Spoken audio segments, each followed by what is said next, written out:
เอ๋ยแม่เป็นจังไดพี่น้องมวลแน่บ่หาข้างหลังหลานจะนำตาดอกนกนิทานแสดงเรื่องสอนน้องเท้าเขามีกำใส่สวงกิเลสคือดังบ่วง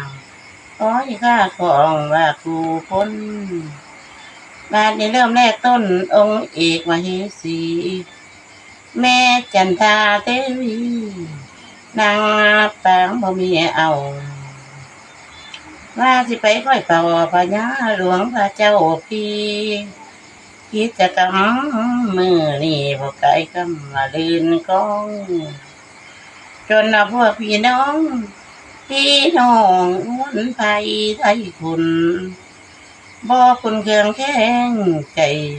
สิ่งใดพอน้อยบอกให้มีใจเศร้าคุณได้กระจัดชื่อคือกะทิเดียมันได้บ้านได้เบิ่งเงามือนี่ลูกเต้เศร้าสวมเครื่องประดับกายนายหน้าหมอบมาละสองเอาหัวแหนมตาลำแหนมผัวใจแง่งกายบัดตกเต็มแต่งเฮือนผมไม่ลำเกียงไปเยี่ยงเจ้าพี่ปัญญาไปเยี่ยงเจ้าพี่ปัญญาโอ้ยโอ้ยน้องเอ้ยละนา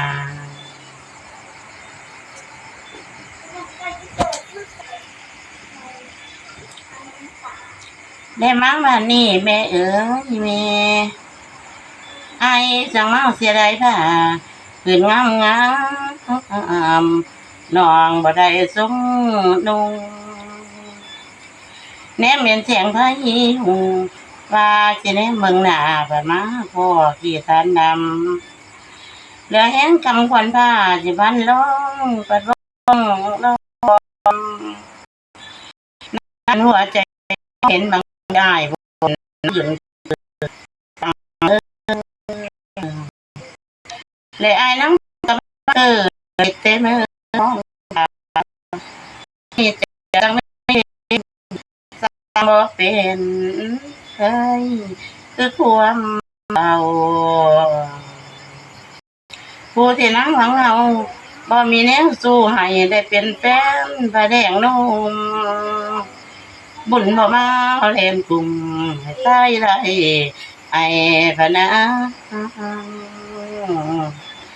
สิบที่ห่าง30ให้ห่างแต่ต่อยาเมืองพระพงกับเมืองขอมสร้างสีไก่ไรเวียนเศร้าแต่เดินอายสุดน้องเองที่ได้ร่วมความสัญญาหักน้องกับย้ำกองเข้าใส่หูปีผู้ตาน้องก็ไปว่อนวายย้ำนั่งนอนในปางน้องก็เอาใจซอยพวงมาลัยน้องก็หอย